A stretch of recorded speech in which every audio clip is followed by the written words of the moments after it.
క్రీస్తునందు ప్రియులు దేవుని పిల్లలైన మీ అందరికీ కూడా ఈ సాయంకాల వేళలో క్రీస్తు నామములు శుభములు ఆహ్వానం తెలియజేసుకుంటున్నాను. ఈరోజు మనం నేర్చుకోబోయే పాఠం దేవుని స్వల్ప కార్యాలలో మనిషి కార్యాలు అల్పమేనా అని. ఈ మహా విశాలమైన విశ్వంలో దేవుడు ఇసుక రేణంత భూమిగా మనం నివసిస్తున్న ఈ లోకాన్ని కలుగజేసి ఇది మనం బ్రతకడానికి ఒక తాత్కాలికమైన లోకంగా దీన్ని మలిచాడు. కారణం, మనం భూమి మీద పరదేశులము, యాత్రికులం గనుక మన ఈ ప్రయాణంలో పరలోకము నుండి భూమి మీదికి జరిగిన మన రాకలో మనకివ్వబడిన అల్పకాలమైన ఈ ఆయుష్కాలం, బెత్తడంత ఆయుష్కాలం,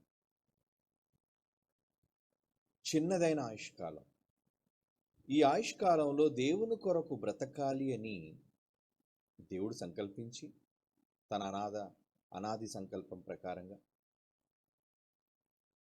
ఆ సంకల్పానుసారంగా మనల్ని కని మనం నివసించడానికి ఈ ప్రకృతిని దేవుడు చేశాడు. అనగా మనిషి కేవలం 60, 70, 80 ఏళ్ళు భూమి మీద బ్రతకడానికి ఈ విశాలమైన గొప్పదైన విశ్వాన్ని దేవుడు కలుగు చేశాడు. నిజంగా దీని యొక్క కొలమానం ఇప్పటికీ మానవ మేధస్సుకు అందలేదు. ఎందుకంటే మానవ నివాస యోగ్యమైన భూగోళంగా మనం నివసిస్తున్న ఈ భూలోకాన్ని కలుగజేసి దీని చుట్టూ అనేక గ్రహాలు, దీని చుట్టూ కోటానుకోట్ల నక్షత్రాలు, అలా నక్షత్రాలు కలిగిన మండలాలు, ఇలా అనంత విశ్వంగా ఈరోజు ఆధునిక శాస్త్రవేత్తల చేత పిలువబడుతుంది. ఇదంతా దేని కొరకు? మనిషి కోసమేనా అంటే అవును, మన కోసమే. ఆ మనిషి జీవితకాలం 60 ఏళ్ళ కోసమే. సగటు మనిషి ఆయుష్కాలం 60 లేక 80 ఈ మధ్యకాలంలో ఉంది. అంటే ఈ చిన్ని జీవిత కాలంలో దేవుని కొరకు బ్రతికి ఆయన యొక్క ఉద్దేశాలను నెరవేర్చడానికి ఒక్క భూమిని కలుగు చేస్తే సరిపోతుంది. ఈ భూమితో పాటు ఈ లోకాలు ఎందుకు? లోకాలంటే భూమి ప్రక్కనే ఉందండి అంగారక లోకం, అలాగే బుధుడు, శని, ఇలా గ్రహాలుగా మనం చెప్పుకుంటున్నామే. దీని కుటుంబంలో అవి కూడా దేవుడు ఏర్పాటు చేశాడు. అవి నివాసయోగ్యమైనవి అంటే కాదు. చంద్రుడు మొదలుకొని ఇప్పటివరకు వాయేజర్ ప్రయాణం చేసి వెళ్ళిన 80లో పంపించిన వాయేజర్ అనే ఒక వ్యామ నౌక విశ్వాంతరాలను దాటుకుంటూ ఇంచుమించు ఈ సుదీర్ఘమైన 50 ఏళ్ల ప్రయాణంలో ఎక్కడ మనిషి మనుగడకు అనుకూలమైన లోకాన్ని చూడలేదండి. అలా అని మనిషి మరి హబుల్ స్పేస్ టెలిస్కోప్ లేదా అంతరిక్షంలోనికి పంపించిన టెలిస్కోప్ ద్వారా కోటానుకోట్ల కాంతి సంవత్సరాల దూరంలో ఉన్న నక్షత్ర మండలాలు, వాటిలో ఉన్న కుటుంబాలు, గ్రహాలు, వాటిని కూడా చూస్తున్నాడు. కేవలం చూడటం మాత్రమే. ఎందుకంటే అక్కడికి వెళ్ళడానికే కోట్ల కాంతి సంవత్సరాలు పడుతుంది. అంటే మనిషి ఆయుష్కాలం సరిపోదు. మరి అంత దూరాన్న ఉన్న దానిని కూడా పరికించి మనిషి చూచినప్పుడు మనిషికి అర్థమైంది ఏంటంటే అక్కడ జీవి లేదు. అక్కడ మనిషి మనుగడకు అనుకూలమైన పరిస్థితులు లేవు అని. ఒకవేళ ఉన్న మనిషి జీవితకాలం ఎంత? ఈ మధ్యకాలంలో శాస్త్రవేత్తలు ఎక్కడో కోటాను కోట్ల కాంతి సంవత్సరాల దూరంలో, కాంతి సంవత్సరాలు సుమా, కాంతి సంవత్సరాల దూరంలో ఏదో ఒక హ్యాబిటబుల్ జోన్లో మానవ మనుగడకు అనుకూలమైన ఒక గ్రహంగా అది కనబడుతుంది. అక్కడ సముద్రాలు ఉన్నట్టుగా అనిపిస్తున్నాయి. సరే, ఒకవేళ అనుకూలమైన వాతావరణమే ఉందనుకోండి, ఇంతకీ అక్కడికి వెళ్ళడానికి మనిషి పట్టే కాలం కోటాను కోట్ల సంవత్సరాలు కాదండి, కాంతి సంవత్సరాలు. మనిషి ఆయుష్కాలం అంతా కలుపుకుంటే నీకు తెలుసు 60-70. అంటే కనుగొన్న అక్కడికి వెళ్ళడానికి నీ ఆయుష్కాలం సరిపోదు. అంతవరకు ఎందుకండి? చివరి గ్రహానికి వెళ్ళడానికే, ఏమండి, చివరి గ్రహానికి వెళ్ళడానికే మనిషికి 40 ఏళ్ళు పడుతుందండి, 40 years.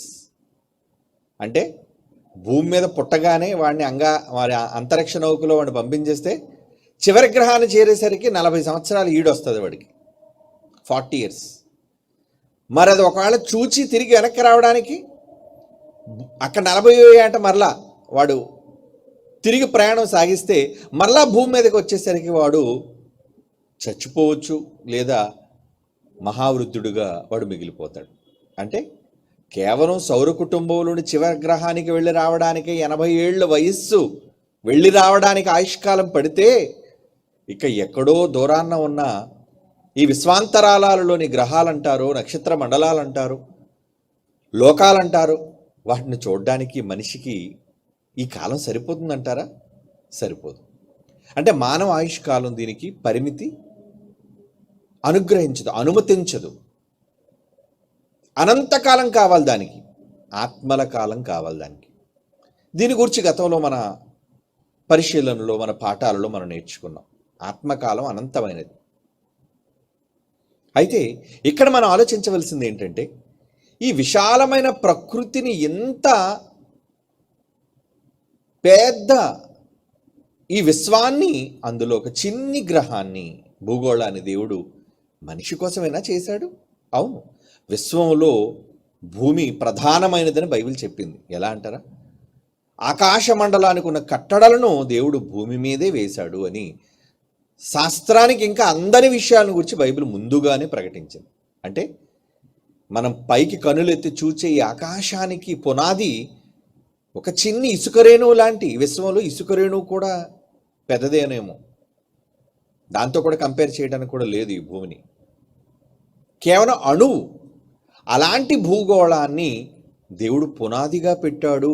అంటే ఆ భూగోళానికి ఉన్న ప్రత్యేకత ఏంటంటే మనిషి ఉండడమే. ఆ మనిషి బ్రతికే కాలం ఎంత అంటే 60, 70, 80 ఏళ్ళు మాత్రమే, అంతకు మించి అతని జీవితకాలం అంటూ లేదంటే కేవలం ఒక మనిషి ఒక తరంలో బ్రతుకు కోసం ఒక్క భూమిని మాత్రమే కాకుండా ఈ భూమితో పాటు విశాలమైన కోటాను కోట్ల మండలాలతో కూడిన నక్షత్ర రాశులను దేవుడు చేశాడు. అంటే ఆయన ప్రణాళిక వేరు, ఆయన ఆలోచన వేరు, ఆయన ఉద్దేశాలు వేరు, మనకు అర్థం కావు. కానీ ఈ విశ్వానికి ఉన్న అవసరత భూమి మాత్రమే. ఎందుకంటే ఆ భూమి మీద తన రూపములో పుట్టిన మనిషి ఉన్నాడు గనుక. నిజంగా విశ్వాంతరాలన్నిటినీ దాటుకొని భూమి దగ్గరికి వస్తే ఈ భూమి నివాసయోగ్యమైనదిగా దేవుడు వర్ణించాడు, చెప్పాడు. శాస్త్రం కూడా నేటికి దానిని అంగీకరిస్తుంది. ఎందుకంటే మిగతా ఏ గ్రహాలు కూడా జీవి మనుగడకు సాధ్యం కానివి. అంటే జీవి బ్రతకలేదు అక్కడ.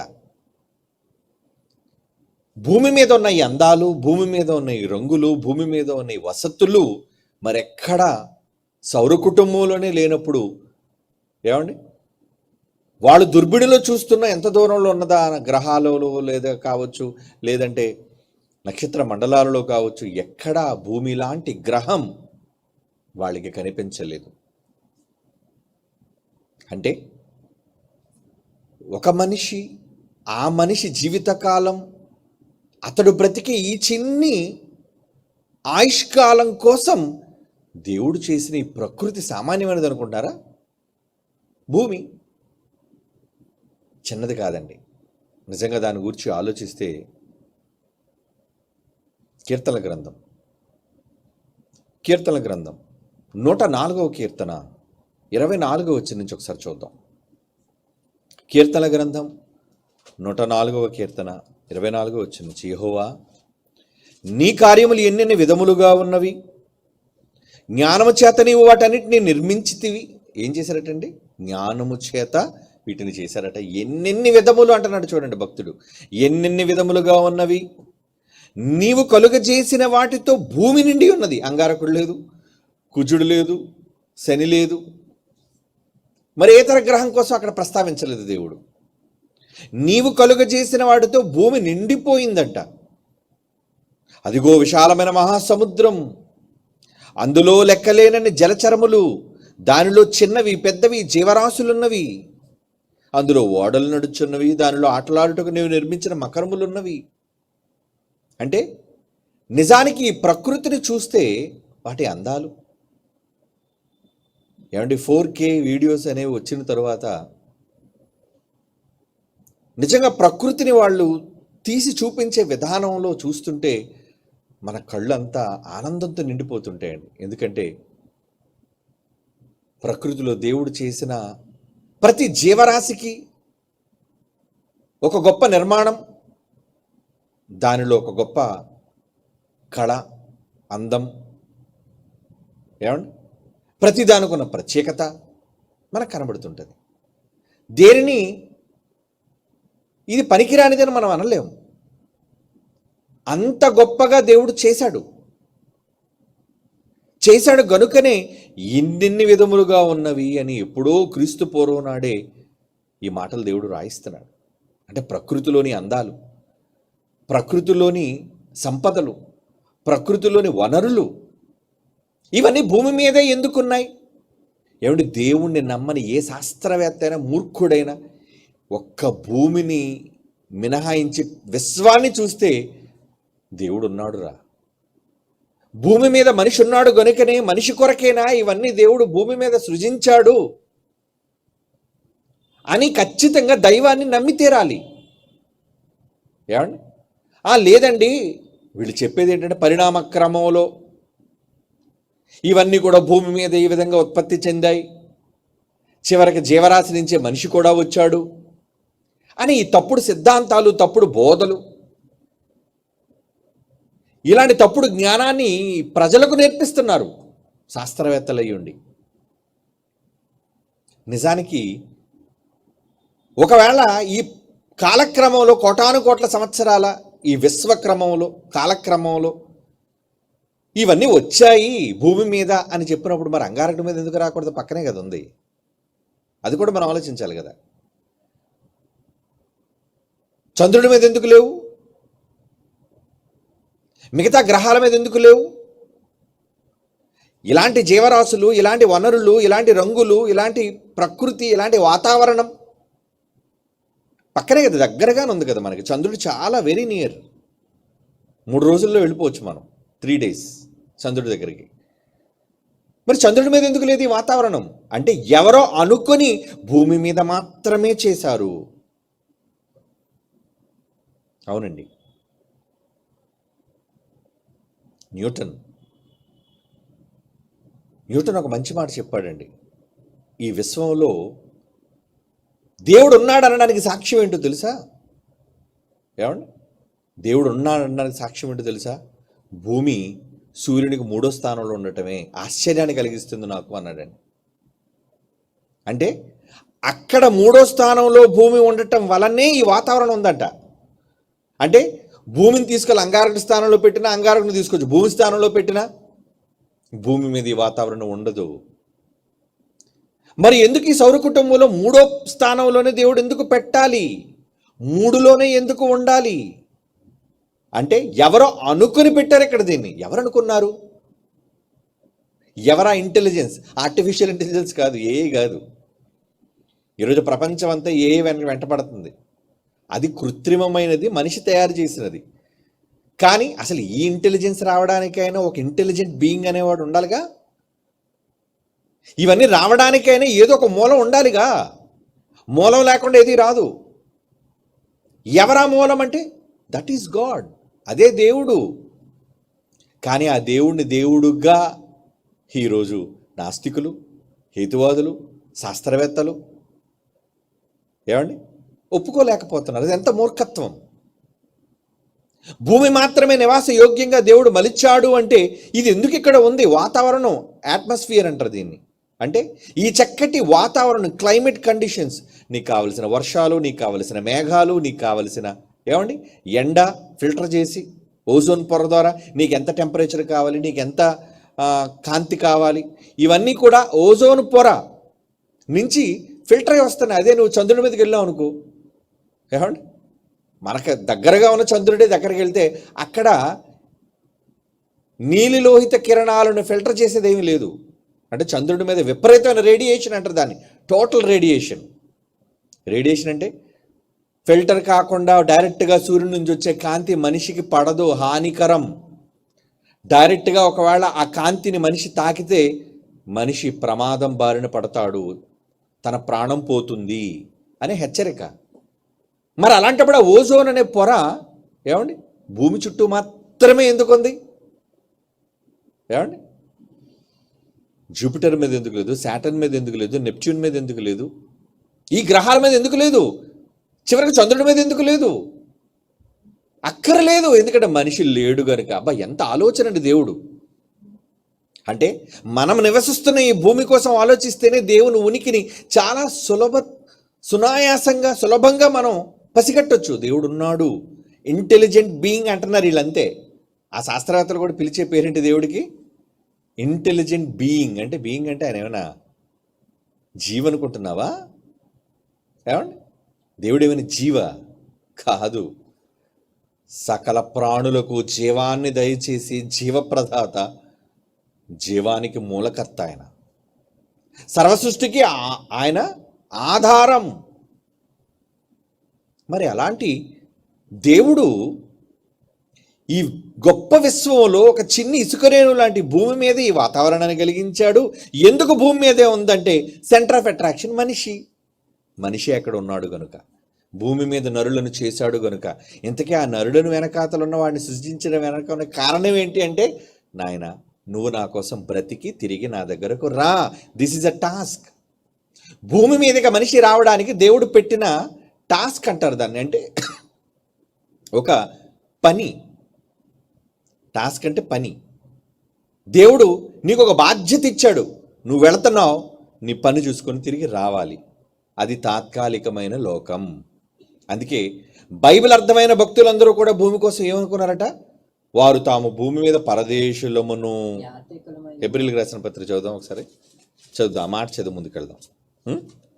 హెబ్రీ పత్రిక 11వ అధ్యాయం 13వ వచనం. హెబ్రీ పత్రిక 13వ అధ్యాయం 11వ వచనం అండి. వీరందరూ వాగ్దాన ఫలమును అనుభవింపకపోయినను దూరము నుండి చూచి వందనము చేసి తాము భూమి మీద పరదేశులమును యాత్రికులమునై ఉన్నామని ఒప్పుకొని విశ్వాసము గలవారే మృతి పొందిరి. ఎందుకంటే వాళ్ళు భూమి మీద ఎవరట? మాది లోకం కాదండి, మేము వెళ్ళిపోవాలండి. పరదేశం మాది, ఈ దేశం కాదు. ఏంటి భూమి నీ దేశం కాదా? నువ్వు యాత్రికుడువా? ఎస్.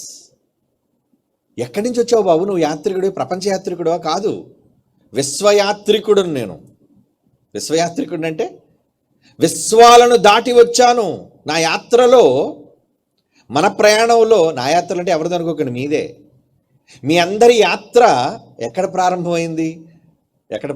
చెప్పండి. మనందరికీ నివాస స్థలంగా ఉన్న తండ్రిలో నుండి, అంతే కదా. తరతరములకు మాకు నివాస స్థలముగానున్న దేవా అన్నాడంటే మరి దేవుడు ఎక్కడున్నాడు? ఏ విశ్వంలో ఉన్నాడు ఆయన? భూమి మీద ఎక్కడున్నాడు చెప్పండి? ఏ ఖండంలో ఉన్నాడు? ఏ దేశంలో ఉన్నాడు చెప్పండి? దేవుడు ఉన్నది ఒక మహాలోకం. అది నువ్వు పరలోకం అంటున్నావు, హెవెన్ అంటున్నావు. ఏమండి అలాంటి ఆ లోకంలో దేవుడు ఉంటే, ఆ దేవునిలో మనమందరం ఉంటే, అక్కడి నుంచి ఆరంభమైంది మన ప్రయాణం. పంపించాడు జీవవాయువును ఊదగా, వెళ్ళు నాయన పంపించాడు. ఊది మరలా ఏమన్నాడు? మన్నైనది వెనకటి వల్ల మన్ను అవుతుంది, మరలా నేను ఊదిన జీవం ఏదైతే ఉందో అది నా దగ్గరకు రావాలి.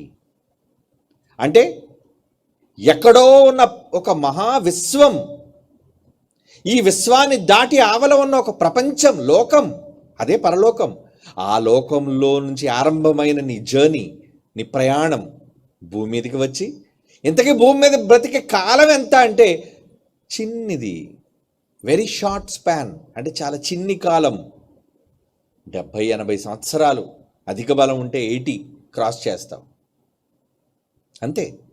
అంటే కేవలం 80 ఏళ్ల నీ జీవితం కోసమా ఇంత లార్జ్ స్ట్రక్చర్, ఇంత పెద్ద విశ్వాన్ని, ఆ విశ్వంలో సకల వసతులతో కూడిన భూగోళాన్ని దేవుడు చేసింది. ఈ భూగోళంలో మీకు ఏది తక్కువైంది చెప్పండి? ఈ భూగోళంలో మనకి సరిపడనది, ఈ భూగోళంలో మనకి లేనిది కేవలం ఇతర గ్రహాల నుంచి మనకు దొరుకుతుందండి అనుకోవడానికి ఏమండి? మన రాష్ట్రంలో ఏదైనా దొరకకపోతే పక్క రాష్ట్రం నుంచి తెచ్చుకుంటాం. మన దేశంలో ఏమీ లేకపోతే ఇతర దేశాల నుంచి మనం దిగుమతి చేసుకుంటాం. ఏమండి? భూమి మీద దిగుమతి చేసుకోవడానికి ఇక్కడ లేనిది ఏంటి చెప్పండి? ఏమండి, మనకి అంగారక నుంచి రోజు వస్తున్నాయండి. ఏది కాయగూరకు మార్కెట్లో కాయగూరలు వచ్చినట్టు రోజు అండి కష్టపడి మన శాస్త్రవేత్తలందరూ అంగారక నుంచి తెస్తున్నారని ఏం చెప్పగలరా? ఎందుకు? ఇక్కడ లేనిది ఏముంది అక్కడ దొరకడానికి? కనుక ఇక్కడ లేనిదంటూ ఎక్కడో ఇతర గ్రహాల్లో ఉన్నదంటే ఏమీ లేదు. అన్నీ నీకు కావలసిన వాటి అన్నిటినీ దేవుడు భూమి మీద సృజించి పెట్టేశాడు నువ్వు రాకముందే. ఏమండి? చూద్దాం కీర్తనల గ్రంథం 104 ఇందాడు 24 చదివారు, 10వ వచనం చదవండి. కీర్తనల గ్రంథం 104, 10వ వచనం. ఆయన కొండ లోయలలో నీటి బుగ్గలను పుట్టించును, అవి మన్యములో పారును, అవి అడవి జంతువులన్నిటికీ దాహమిచ్చును, వాటి వలన అడవిగాడిదలు దప్పి తీర్చును, వాటి ఒడ్డున ఆకాశ పక్షులు వాసము చేయును, కొమ్మల నడుము సునాదము చేయును, తన గదుల్లో నుండి ఆయన కొండల్లోనికి జలధారులనిచ్చును. నీ క్రియల ఫలము చేత భూమి తృప్తి పొందుచున్నది. ఆయన క్రియల ఫలము చేత భూమి ఏంటంటే తృప్తి పొందుచున్నది. పశువులకు గడ్డిని, నరులకు ఉపయోగకరమును, కూర మొక్కలను ఆయన మొలిపించుచున్నాడు. ఏమండి? పట్టణాల్లో సర్వసాధారణంగా పట్టణాల్లో మనకి ఏం దొరకదు. ఎందుకంటే ఇదంతా కూడా ఒక జంగిల్ లాంటిది. మనకి జంగిల్ అంటే కాంక్రీట్ జంగిల్ అంటారు దీన్ని. అంటే ఇక్కడ ఖాళీ స్థలాలు ఉండవు, పొలాలు లేవు, భూమిని దున్ని పంట పొలాలు. సిటీలో ఎక్కడ ఉంటాయి చెప్పండి? బెంగళూరులో పంట పొలాలు ఉన్నాయా? హైదరాబాద్లో పంట పొలాలు ఉన్నాయా? హైదరాబాద్లో పంట పొలాలు, సిటీలో ఎక్కడ ఈ పంట పొలాలు ఉండవు. మరి ఎక్కడి నుంచి రావాలి? ఫ్రెష్ కాయగూరలు ఏమైనా రావాలంటే పొలాల నుంచి రావాలి, ప్రక్కనున్న ఏమండి భూముల నుంచి రావాలి. అంటే ఈరోజు మనం తింటున్న, అందుకే చూడండి కాయగూరల్లోనికి మనం మార్కెట్లోకి వెళ్ళి అక్కడ కనిపించే రంగురంగుల పళ్ళు, రంగురంగుల కాయగూరలు, రంగురంగుల ఆకుకూరలు, తాజా కూరగాయలని మనం చూసినప్పుడు ఇవన్నీ ఎక్కడ పండినవి? సిటీలో పండినవి కావు ఇవి. ఎక్కడో రైతులు పక్కనున్న పొలాల్లో, పంట పొలాల్లో పండించిన వాటిని ఇక్కడికి దిగుమతి చేసుకొని వాహనాల ద్వారా రప్పించుకొని మనం వాటిని కొనుక్కుంటున్నాం. అంతే కదా? అవును, అక్కడి నుంచి రప్పించుకొని తింటున్నాం మనం. మరి భూమి మీద ఏది తక్కువని ఇతర గ్రహాల నుంచి మనం దిగుమతి చేసుకుంటున్నాం? లేదు. అంటే తాజాగా కనిపించేవన్నీ కూడా దేవుడు మన కోసం ఈ భూమి మీద అన్నిటినీ ముందుగా చేసేసారట. చివరికి అందులో వేటి కోసం అంటే పశువులకు గడ్డి, నరులకు ఉపయోగకరం ఒక కూర మొక్కలు. అంటే నీకోసమే కాదు, నీకు పాలివ్వడానికి బతుకుతుంది కదా. ఏంటది? పశువు అంటే ఆవుతో నాకేమనండి పని అనుకుంటున్నావా? మరి ఆవు పాలు లేకపోతే నువ్వు ఎన్ని రకాలైన డైరీ ప్రోడక్ట్స్, నీకు పెరుగు ఎక్కడి నుంచి వస్తుంది, వెన్న ఎక్కడి నుంచి వస్తుంది, నెయ్యి ఎక్కడి నుంచి వస్తుంది? ఏమండి ఇవన్నీ మరి ఆవో గేదో ఇవ్వాలంటే మరి దానికి ఏం కావాలి? గడ్డి. అంటే నీ సుఖం కోసం దేవుడు చుట్టుపక్కల ఉన్న మిగతా వన్యప్రాణిని కూడా దేవుడు పెంచుతున్నాడు. అది కూడా నీకోసమే. ఆవు గడ్డి ఎందుకు మొలిపించాడంటే నీకోసం. ఏమండి పశువులకు గడ్డిని, నరులకు ఉపయోగకరం ఒక కూర మొక్కలను, దానికేమో గడ్డి, నీకు మాత్రం చక్కటి కూర మొక్కలట. ఆయన మొలిపించుచున్నాడు, దేవుడు మొలిపిస్తున్నాడట. అందుమూలమున భూమి నుండి ఆహారము, నరుల హృదయమును సంతోషపెట్టు ద్రాక్షరసము, వారి ముఖములకు మెరుగునిచ్చి తైలమును, నరుల హృదయమును బలపరచు ఆహారమును ఆయన పుట్టించుచున్నాడు. ఎక్కడ? భూమి మీద మాత్రమే. పాపం ఈ మధ్యన అంగారకుడి మీద ఎలాన్ మస్క్ వెళ్ళిపోదాం అనుకుంటున్నాడు. ఎవరో ఒక అమ్మాయి తయారవుతుందిలేండి, ఇప్పుడు వెళ్ళిపోద్దట ఆవిడ. ఇంక మరి తిరిగి రాదు. అక్కడే ఉంటే అక్కడే చచ్చిపోతే అక్కడే పాతేస్తారు ఆవిడని. ఇంతకీ ఎవరున్నారని అంగారకుడి మీద? ఇప్పటివరకు అంగారకుడి మీద ఎవ్వడు వెళ్ళలేదు, మనిషి అన్నవాడు కాలు పెట్టలేదు. మరి కొద్ది కాలంలో త్యాగం చేసింది. ఏమండి, వయసులో ఉన్నదే, వయసులో ఉన్న ఆమె ఇక నా శేష జీవితం అంతా కూడా అంగారకుడికి అంకితం. అక్కడికి వెళ్ళిపోతే ఏముందని? నీళ్లు ఉన్నాయా? నీళ్లు లేవు, గాలి లేదు, అన్నీ ఎక్కడి నుంచి మోసుకెళ్ళాలి. ఆవిడ బతకడానికి వాయువు ఎక్కడి నుంచి మోసుకెళ్ళాలి, ఆవిడ వాడుకోవడానికి నీళ్లు ఎక్కడి నుంచే మోసుకెళ్ళాలి, తినడానికి ఆహారం ఎక్కడి నుంచి తీసుకెళ్ళాలి. అంగారకులు ఏం దొరకదు, ఎర్రటి మట్టి తప్ప. పోలండి ఎర్రమట్టి ఉంది కదా, దాన్ని వండుకొని తినొచ్చు అనుకున్నారా?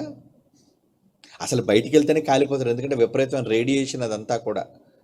ఇందాక చెప్పాను కదా, ఇలాంటి నివాసయోగ్యం కాని లోకం అది. అక్కడికి వెళ్ళిపోదాం అనుకుంటున్నారు. ఏమండి, మనుషులు పిచ్చేది. ఏమనంటే మా దగ్గర డబ్బు ఉంది, మేము అగ్రరాజ్యాలం, మేమేదో గొప్పతనం సాధించబోతున్నాం, అక్కడికి మొట్టమొదటిసారిగా తొలి మనిషిని పంపించబోతున్నాం. ఆ పంపిస్తే ఏంటి గొప్ప? ఎప్పుడో 1969లో చంద్రుడి మీద దిగి వచ్చాడు ఆర్మ్స్ట్రాంగ్. ఏమయ్యాడు? స్ట్రాంగ్గా ఉన్నాడు ఏంటి? ఏం స్ట్రాంగ్ ఉన్నాడు? చచ్చిపోయాడు ఎప్పుడు ఆర్మ్స్ట్రాంగ్. ఏమండి, వెళ్ళిపోయి టైం అయిపోయింది. ఏమో ఒకళ్ళు ఎక్కడైనా వృద్ధుడిగా బ్రతుకుండొచ్చేమో, నాకు పూర్తిగా ఇన్ఫర్మేషన్ తెలియదు, కానీ చచ్చిపోయాడని అనుకుంటున్నాను. ఏమండి, అంటే మొత్తానికి వెళ్ళిన తరువాత నువ్వు సాధించేది ఏముంది? ఏమీ లేదు. అంటే ఎక్కడో విశ్వాంతరాలను చూసే నీవు భూమి మీద నీ కొరకు అన్ని సమకూర్చిన దేవుణ్ణి ఇక్కడ నువ్వు ఎందుకు జ్ఞాపకం చేసుకో. నీకోసం అన్నీ ఆయనే కదా చేశాడు, అది చెప్పుకున్నాడు ఆయన. 16వ వచనం, యెహోవా వృక్షములు తృప్తి పొందుచున్నాడు, ఆయన నాటిన లెబానోను దేవదారు వృక్షములు తృప్తి పొందుచున్నవి. అచ్చట పక్షులు తమ గూళ్ళు కట్టుకొనును, అచ్చట సరళ వృక్షము పైన కొంగలు నివాసము చేయను. గొప్ప కొండలు, కొండ మేకలు, ఉనికిపట్టు కుందేళ్లు, బండలు, ఆశ్రయస్థానములు, ఋతువును తెలుపుటికే ఆయన చంద్రుడిని నియమించును, సూర్యునికి తన అస్తమయం కాలం తెలియను. అంటే ఈ సైకిల్ అంతా ఎందుకు దేవుడు చేస్తున్నాడు తెలుసా? కేవలం మనిషి నీ కోసమే. ఇంత శ్రమ దేవుడు ఎందుకు తీసుకొని భూమిని మాత్రమే ఆయన ముఖ్యమైనదిగా చేశాడు అంటే, ఆ భూమిలో ముఖ్యుడుగా నువ్వు ఉన్నావు గనుక. ఎంత గొప్ప విశాలమైన ఈ ప్రకృతిని నిజంగా ఆ డిస్కవరీ ఛానల్ కానీ, నేషనల్ జియోగ్రఫిక్ ఛానల్ కానీ, బీబీసీ ఛానల్ కానీ కొన్ని చూస్తున్నప్పుడు మనం చూడని ప్రదేశాలు, మనం చూడని జాతుల పక్షులు, జీవరాశులు చాలా ఉన్నాయండి. సముద్రంలోకి వెళ్తే కలర్ఫుల్ కనబడుతుంటాయి. ఏమండి, అలాగే అమెజాన్ లాంటి పెద్ద పెద్ద మరి ఫారెస్ట్లోకి వెళుతుంటే అక్కడ కూడా చాలా అందమైనవి, ఏమంటే చాలా రకాలు మనకు కనబడుతుంటాయి. అంటే ఇవన్నీ చూసారా, వాటికి వేసే అందాలు ఏంటి? లోపల మనకు కనిపించిన వాటికి ఇలాంటి అందమైన రంగులతో దేవుడు ఇన్ని రకాలు చేయాలా అంటే, ఏమండి, అంటే ఆ రంగు నీ కళ్ళున్నాయి కాబట్టి దానికి రంగు చేశాడు అంతే, నువ్వు చూడాలని. ఏమండి, వాటి రంగు ఏమేమి చూసుకొని మురిసిపోవు అవి. అంటే వీటిని ఈ విధంగా చేయడానికి ప్రతి జీవరాశి సృష్టి వెనుక దేవుని యొక్క ఉద్దేశం అంటే ఈ డిజైన్. ఇది ఎక్కడ, ఈ రంగులు కానీ ఇవి ఎక్కడ కూడా ఇతర గ్రహాల్లో కనబడవండి, ఎక్కడ కనబడవు మీకు. అంటే ఈ ప్రకృతిలోని అందాలు, ఈ రంగులు, ఇవన్నీ కేవలం మనిషి కోసం మాత్రమే. ఇదంతా క్రియేషన్ అంటారు, క్రియేషన్. పాలే సెరయేళ్ళు కావచ్చు, ఏమండి, పచ్చని పూదోటలు కావచ్చు, రంగురంగుల పక్షులు కావచ్చు. ఏమండి, వీటన్నిటిని దేవుడు ఎందుకు చేస్తున్నాడు, ఎవరి కోసం చేశాడు వీటన్నిటినీ అని ఆలోచిస్తే, ఏమండి, మన కోసం. ఇంత వింతైన రంగుల ప్రపంచం మరెక్కడా లేదు. Nowhere in the universe, nowhere, ఎక్కడ కనబడదు. ఇన్ని జాతులు ఏంటండి? ఏదో నేను లేపడానికి ఒక కాకి నుంచితే చాలు కదా, ఏదో నువ్వు పెంచుకోవడానికి ఒక పావురాన్ని పెడితే చాలు కదా. ఇన్ని రకాల పక్షులు ఎందుకండి దేవుడు చేశాడు? ఎన్ని కోట్ల జీవరాశులు అంటారు వీటిని, ఇన్ని లక్షల జీవజాతులను దేవుడు ఎందుకు చేశాడు అంటే మనిషి కోసమే. ఏమండి, ఇదేం తక్కువ సెటప్పా చెప్పండి? ఇదేం తక్కువ దేవుడు చేసింది మనకి?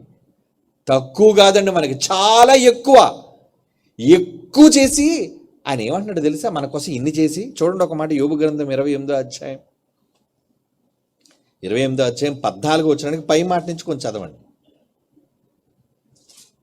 ఏమండి, యోబు గ్రంథం 26వ అధ్యాయం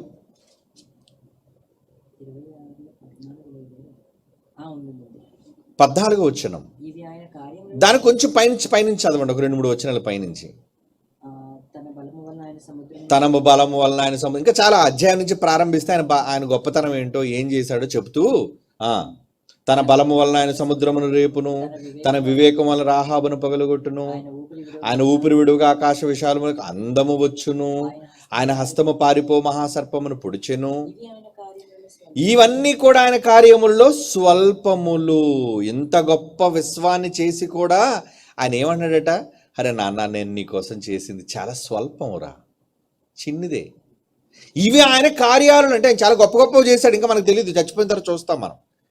కానీ ఆయన చేసిన వాటిలో ఇవేంటట, స్వల్పములు. ఆయనను గూర్చి మనకు వినబడుచున్నది మిక్కిలి మెల్లనైన గుసగుస శబ్దము పాటిదే కదా. ఇక గర్జనలు చేయను ఆయన మహాబలము ఎంతైనది గ్రహించగలవాడెవడు? ఏమండి, ఈ అందమైన ఈ ప్రపంచాన్ని, మానవ మనుగడకు యోగ్యమైన ఈ లోకాన్ని దేవుడు ఇన్ని రంగులతో, ఇన్ని హంగులతో దేవుడు చేశాడంటే నీకోసం. ఆ ఎంతకాలం కోసం అంటే నువ్వు బ్రతికే ఆ 70-80 సంవత్సరాల కోసమే. అది ఆయుష్కాలం ఎంత చిన్నదే.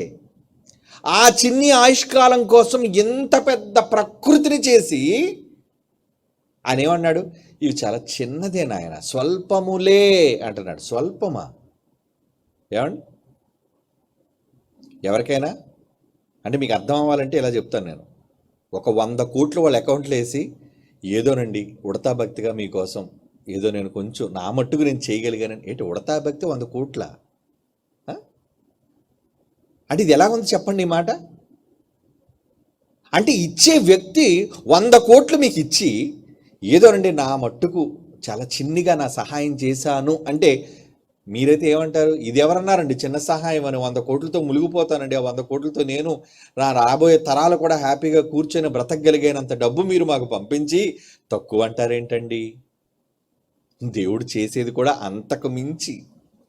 అంటే ఎంతో చేసి ఆ చేసిన కార్యాలు కూడా ఎంతట స్వల్పములే. నేను చేసింది చాలా చిన్నదే. ఏంటంటే ఇంత ప్రకృతిని చేసి స్వల్పం అంటున్నాడా? ఇన్ని వసతులు ఇచ్చి ఏమండి చిన్నది అంటున్నాడా? ఒక పెద్ద మహల్ని మీకు ఇచ్చేసి ఏమండి ఏదోనంటే మాలాంటి పేదవాడి ఇంట్లో మీరు అలా ఉండండి అంటే మీరేమనుకుంటారు?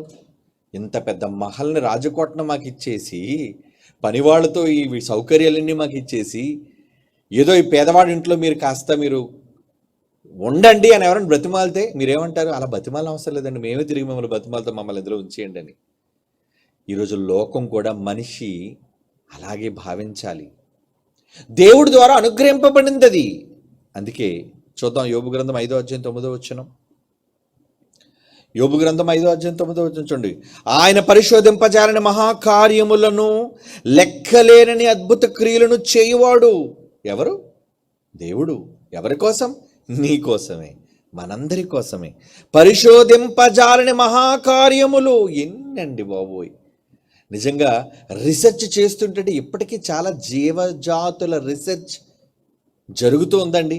ఇంకా వీళ్ళు తెలుసుకోవాల్సింది చాలా ఉందండి. ఎప్పుడు కొన్ని లక్షల జీవరాశులు మాత్రమే వీళ్ళు తెలుసుకున్నారండి. ఇంకా చాలా జాతులు వీళ్ళకి తెలియదు. 3 సముద్రములోన అసలు ఏముందో అనేది ఇప్పటికీ కూడా ఆధునికమైన మనిషికి తెలియదండి. తెలుసా? మీరు నమ్మగలరా? నమ్మాలి. అంటే ఎన్ని చేశాడు ఆయన. పరిశోధింపజాలని అంటున్నాడు చూడండి. పరిశోధింపజాలని లెక్కలేనని మహాకార్యములను, అద్భుత క్రియలను చేయువాడు. అద్భుతాలు చేస్తున్నాడు, వండర్స్. అంతే కదండి. మేఘాలు నీ మీదకి రావడం ఏంటండి? ఎవరండి అటు రోజు ఏమండి రోజు మీ కళ్ళ ముందు నుంచి మేకలు వెళ్ళిపోతున్నాయి, రోజు మీ కళ్ళ ముందు నుంచి ఆవులు వెళ్ళిపోతున్నాయి అంటే వెనకాతల డ్రైవర్ ఎవరో ఉంటాడు కదండి, కాపరి ఎవడో ఒకడు ఉంటాడు కదండి. వెళ్ళిపోతున్నాయంటే ఊరకనే వెళ్ళిపోతాయా? లేదే, ఎవడో నడిపించుకుంటూ వెళ్ళిపోతున్నాడు. మరి నీ మీద నుంచి మేఘాలు వెళ్ళిపోతున్నాయి, వర్షాలు కురుస్తున్నాయి, ఋతువులు వస్తున్నాయి, కాలాలు మారుతున్నాయి, ఇవన్నీ జరుగుతున్నాయంటే ఎవరో ఒకరు ఉన్నారుగా. ఆయనే మన తండ్రి, ఆయన మన దేవుడు. మరి పరిశోధిస్తున్నాడా మనిషి అంటే? ఎవడి కోసం సూర్యుడు ఉదయించడు, ఎవడి కోసం చంద్రుడు రాడు, ఎవడి కోసం మేఘాలు వర్షించవు అని ధీమాతో ఉన్నాడు మనిషి. దేవుని కార్యాలను లెక్కించలేని వాడుగా ఉన్నాడు. దేవుడు చేస్తున్న స్వల్ప కార్యాలా ఇవి? ఆయనకి ఇవి స్వల్పమే, ఆయనకి ఇది స్వల్పమే. కానీ మనం మునిగిపోతున్నాం ఆయన చేసిన వాటితో. సర్వ సమృద్ధితో నిండిపోతున్నాం. అంత ఎక్కువ చేశాడు ఆయన, అంత ఎక్కువ చేశాడు.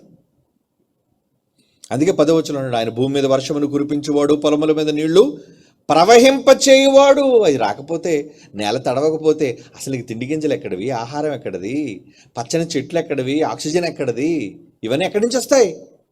అంటే దేవుడు ఈ క్రియలన్నిటినీ కూడా అద్భుతాలుగా చేస్తున్నాడు, అద్భుతాలుగా చేస్తున్నాడు అంటున్నాడు. చూడండి, ఇన్ని చేసినా ఎవరి కోసం దేవుడు చేస్తున్నాడని ఆలోచించలేని దశలో ఈరోజు మానవ విజ్ఞానం ఉండిపోయిందండి. ఏంటది? శాస్త్రవేత్తలు, యూరోపియన్ శాస్త్రవేత్తలు కావచ్చు, ఇస్రో శాస్త్రవేత్తలు కావచ్చు, నాసా శాస్త్రవేత్తలు కావచ్చు, ప్రపంచంలో విజ్ఞులైన వాళ్ళు కావచ్చు, లేదంటే మేము దేవుడు నమ్మం అనుకునే మూర్ఖ సమాజం కావచ్చు. ఎవరు చేశారయ్యా ఇవన్నీ? ఎవరి కోసం? వీటన్నిటిని దేవుడు చేస్తున్నాడు.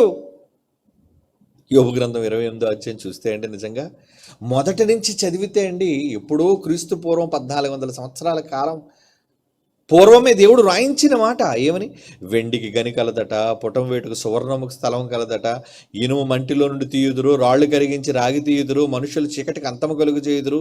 ఏమండి? గాఢాంధకారములో మరణాంధకారముల నుండి రత్నములు వెతుకుచు వారు భూమి అంతముల వరకు సంచరింతురు. భవిష్యత్తులో జరగబోయేది చెప్తున్నాడు ఆయన. జనులు తిరుగు స్థలములకు చాలా దిగున మనుషులు సొరంగములు తవ్వుదురు, వారు పైన సంచరించుట చేత మరువబడుదురు. అంటే కిందన ఏంటవి? ఈరోజు కేవలం ట్రైన్లు మాత్రం వేసుకున్నారండి. సబ్వేస్ అంటారు చూసారా? పెద్ద పెద్ద విదేశాల్లో కిందన సబ్వేస్ అంటే కేవలం ప్రయాణం చేయడానికి. అలాంటివి చేస్తారు. ఇవన్నీ కూడా మనుషులు సాధిస్తారు అని దేవుడు ఎప్పటి నుంచో చెబుతున్నాడు. చూడండి 6వ వచనం, దాని రాళ్ళు నీళ్ళు రత్నములకు స్థానము, దానిలో సువర్ణమయమైన రాళ్ళు అన్నవి. ఆ త్రోవ ఏ క్రూర పక్షికైనను తెలియదు, డేగ కన్నులు దాన్ని చూడలేదు, గర్వము గల క్రూర జంతువులు దాన్ని త్రొక్కలేదు, సింహం ఆ మార్గం నడవలేదు. ఏమంటే ఏ సింహం అయినా మెడలోన బంగారపు డైమండ్ నెక్లెస్ వేసుకొని తిరిగిందా? తెలీదు, దానికి తెలీదు. కారణం మనిషికి ఎందుకు తెలుసు? మనిషికి విజ్ఞానాన్ని దేవుడు పెట్టాడు కనుక మనిషి కోసమే చేశాడు. నమ్మ, ఈ బంగారం నీకోసం అలంకరించుకో, ఈ బట్టలు నీకోసం నేను అలంకరించుకో, ఇదిగో ఈ చమురు, ఈ గనులు, ఈ ఇనుము, ఈ బంగారం, వీటన్నిటినీ కూడా నీకోసమే చేశాను నాయన, అనుభవించాను దేవుడు అంటున్నాడు. ఇన్ని చేసి అన్నాడు, నేను చేసింది చాలా చిన్నదే నాయన అంటున్నాడు. Very good. అంటే ఇన్నిటిలో మనకు కనిపించేది దేవుడు ఎంత చేసి నేను ఏమీ చేయలేకపోయినా చిన్నదే చేస్తున్నాను అని దేవుడు అన్నప్పుడు, మరి మనిషిగా నువ్వు బ్రతికే చిన్న కాలంలో దేవుని కోసం నువ్వు చేస్తున్న కార్యాలు ఏంటి?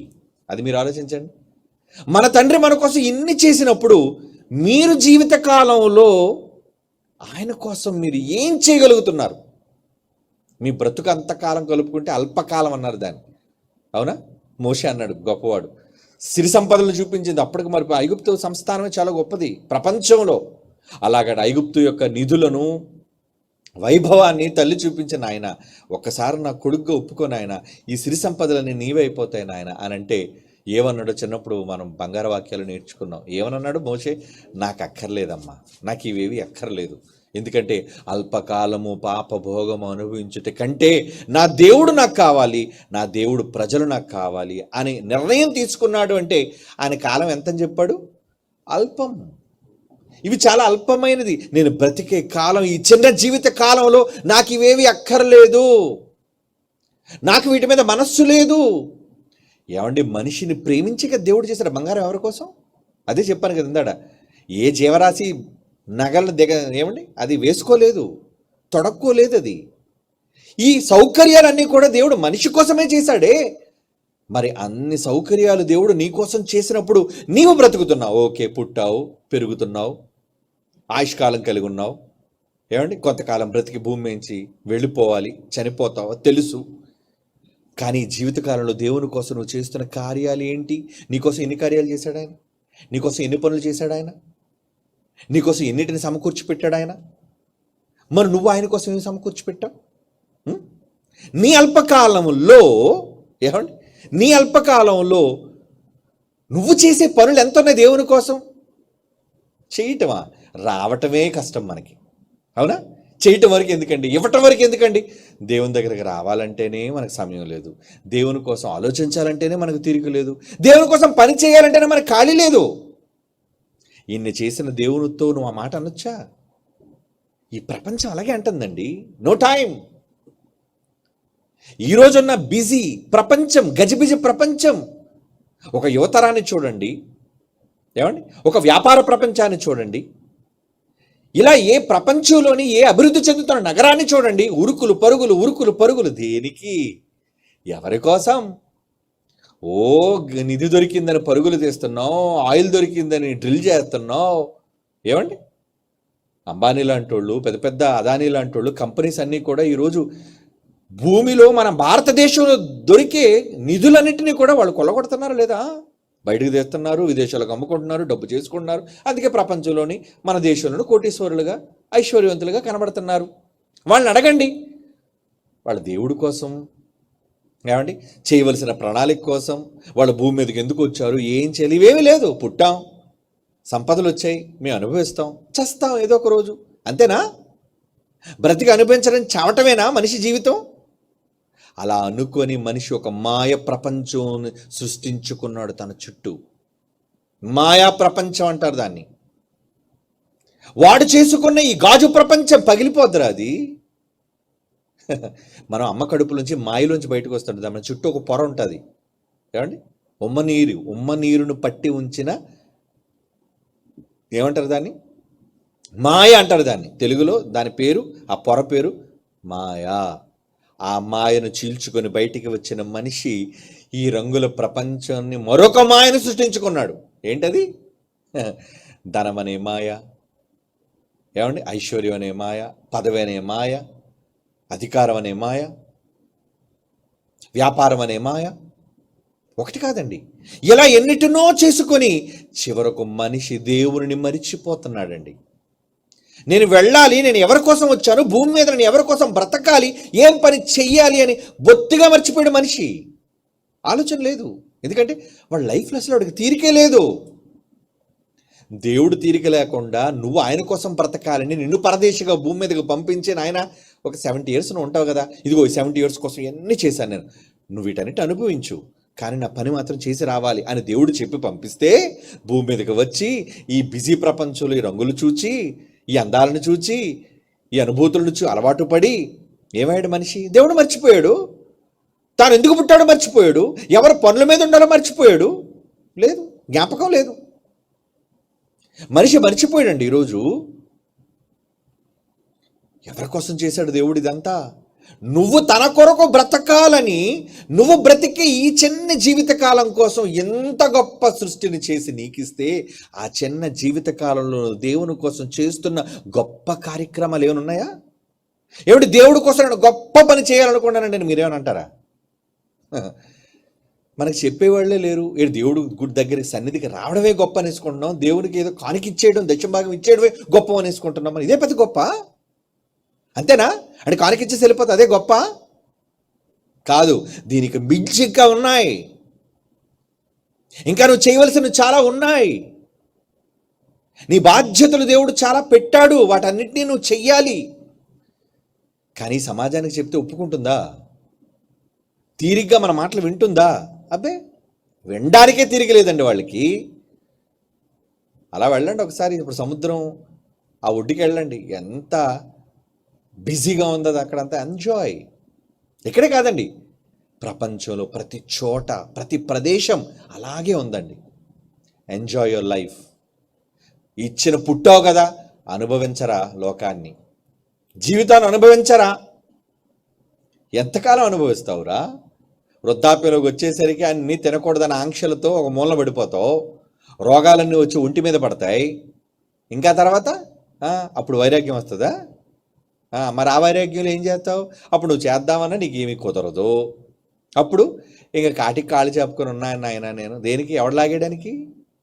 కాటిలోకి లాగేయడానికి. లాగేస్తే అయిపోయింది, అక్కడితో కథ ముగిసిపోయిందా? లేదే. దేవుడు అడుగుతాడు, ఎరా నీకు ఇచ్చాను ఆయుష్కాలం 70 years, ఏం చేసావు? లెక్క చెప్పు నాకు. 80 years ఇచ్చాను రా, 80 ఏళ్ళు. అరే నీకు 90 ఏళ్ళు ఇచ్చాను రా, అందరికన్నా ఎక్కువ ఇచ్చాను రా, ఏం చేసావురా నువ్వు? అడుగుతాడు ఆయన, అడుగుతాడు. మరి దానికి వీళ్ళ దగ్గర జవాబు ఉందా? లోకం దగ్గర అడగలేదు, వదిలేయండి. కనీసం ఈ జ్ఞానాన్ని, ఈ మెలకువలను బైబిల్ నుంచి తెలుసుకున్న మీ దగ్గర సమాధానం ఏముందా? సమాధానం పెట్టుకుంటారు? పోనీ పెట్టుకోవాలి సమాధానం. ఏమంటే ఒక ఇంటర్వ్యూకి వెళ్తున్నప్పుడు వాళ్ళు అడిగే ప్రశ్నలకు టక్కుమని జవాబు చెప్పగలగాలి నువ్వు, లేదంటే నీకు ఇంటర్వ్యూ సెలెక్ట్ అవుతావు నువ్వు. లేదే, మరి దేవుని దగ్గర నువ్వు ఇంటర్వ్యూకి వెళ్ళాలి, నిలబడాలి ఆయన సింహాసనం ముందు. నేను దేవుడు అడుగుతాడు ఏం చేశావని. మరి నీ నోటి నుంచి వచ్చే జవాబు ఏంటి? ఏం చేశానని చెప్తావు దేవుని కోసం? ఏం బ్రతకాలని చెప్తావు ఆయన కోసం? నేను నీ కోసం ఇన్ని చేశాను, ఇచ్చాను కదరా, నువ్వు నా కోసం ఏం చేశావు? తండ్రి, నా చిన్న జీవిత కాలంలో నేను చాలా చేశానయ్యా నీ కోసం అని దేవుణ్ణి మెప్పించే గొప్ప కార్యాలు నువ్వేమైనా చేస్తున్నావా జీవితంలో? మనం ఏం చేయగలుగుతున్నావా? అలా చేయడానికి ప్రణాళికలు రచించుకోవాలి మనిషి. దేవా, నాకు ఎంత పెట్టుబడి పెట్టావు, ఈ లోకాన్ని నాకు కలుగు చేసావు, నన్ను ఈ లోకంలో నాకు పుట్టించావు, పంపావు, జీవితాన్ని ప్రసాదించావు. ఇప్పుడు నేను బయటకు వచ్చానే, వచ్చిన తర్వాత నేను ఏం చేయాలి? మీకోసం నేను చాలా చెయ్యాలి. మా కోసం ఎంత మీరు చేసినప్పుడు నీకోసం కొంత కూడా నేను చేయలేనా? ఏమండి, రుణం తీర్చుకోవాలి కదండి. సర్వసాధారణంగా మనకు మేలు చేసిన వాళ్ళ పట్ల ఏదో ఒక విధంగా రుణం తీర్చుకోవాలని కదా అనుకుంటాం మనం. రోజు వంటగదిలో మన కోసం కష్టపడిపోతున్న భార్యని చూసి మనం ఏమనుకుంటాం? అబ్జర్వ్ చేసేవాళ్ళు, అరే నేను బయటికి వెళ్ళి వచ్చిన ఇంటిలో ఎంత కష్టపడుతుంది, పని చేస్తుంది, ఇల్లు శుభ్రంగా ఉంచుతుంది, బిడ్డలను సాకింది, పెంచుతుంది, వాళ్ళ మంచి చెడ్లన్నీ చూసుకుంటుంది, నేను ఈమె కోసం ఏదో చేయాలి అనిపిస్తుంది కదా నీకు. అందుకే కదా ఏదో కొంటావు, అది హారమో అది బట్టలో, నీ ప్రేమతో నీ కోసం కష్టపడే వాళ్ళకి నువ్వేదో త్యాగపూరితంగా చెయ్యాలి అని అనుకుంటావు. అది నీ డెడికేషన్ వాళ్ళ కోసం. అలాగే ఒకరి కోసం ఒకరు అనుకుంటారు, భార్య కోసం భర్త, భర్త కోసం భార్య, ఇష్టమైన ప్రియుల కోసం ప్రేయసి. ఏమండి, నేనేదో వీళ్ళు కొని ఇవ్వాలి, నన్ను ప్రేమిస్తున్న వాళ్ళకి నేనేదో చెయ్యాలి, నా కోసం ఎన్నోసార్లు సహాయపడిన వీళ్ళకి నేను ఏదో ఒకటి ఇవ్వాలి అనే కృతజ్ఞత మీకు ఉంటుంది కదా. మరి అదే కృతజ్ఞత దేవుని మీద ఎందుకు ఉండటం లేదు చెప్పండి? మనుషుల మీద ఉంటే సరిపోతుందా? బంధాలతో ఉన్న మనుషుల మీద ఉంటే సరిపోతుందా? నో, అది సరిపోదు. మనుషుల మీద ఉన్న బంధాలు నిన్ను కాపాడవు, మనుషుల మీద ఉన్న బంధాలు నిన్ను పరలోకానికి చేర్చవు. మరి ఎవరితో నీకున్న అనుబంధం? Long relationship. దేవుడు, ఆయనతో నీకుంది లాంగ్ రిలేషన్షిప్. మరి ఆ రిలేషన్షిప్లో నువ్వు దేవుని కోసం ఏం చేస్తున్నావు? అసలుకి నీ ఆయుష్కాలం చిన్నది, అల్పకాలం, చిన్న కాలం. చిన్న భూమి మీద ఎన్ని కార్యక్రమాలు చేసినప్పుడు చిన్న జీవితకాలంలో నువ్వు ఆయన కోసం ఎన్ని గొప్ప కార్యక్రమాలు చేయగలుగుతున్నావు? చెయ్యాలి. అలా చేస్తేనే మనం భూమి మీద వచ్చినందుకు మనకు ఒక అర్థం. బ్రతుకు పరమార్థం అంటారు దాన్ని, లేదంటే నిష్ప్రయోజనం. నిష్ప్రయోజనం అండి. చూద్దాం బైబిల్లో రాయించిన మాట, దేవుడు రాయించిన మాట. రోమపత్రిక 14:7 చూడండి. రోమిలికి రాస్తున్న పత్రిక 14:7, మనలో ఎవడను తన కోసమే బ్రతకడు. నీకోసం బ్రతుకుతున్నావు. తెల్లవారు లేచినప్పటి నుంచి రాత్రి పడుకుండిపోయినంత వరకు నువ్వు, నీ కుటుంబం, నీ వాళ్ళు, నువ్వు ప్రేమించిన వాళ్ళు, నువ్వు కావాలనుకున్న వాళ్ళు, వీళ్ళ కోసమైనా నీ తపన, వీళ్ళ కోసమైనా నీ ఆశ, అంతేనా? అవునండి, నన్ను కన్నందుకు మా నాన్నగారి కోసం ఏదో చేయాలండి, నన్ను పెంచినందుకు మా అమ్మ కోసం ఏదో చేయాలండి.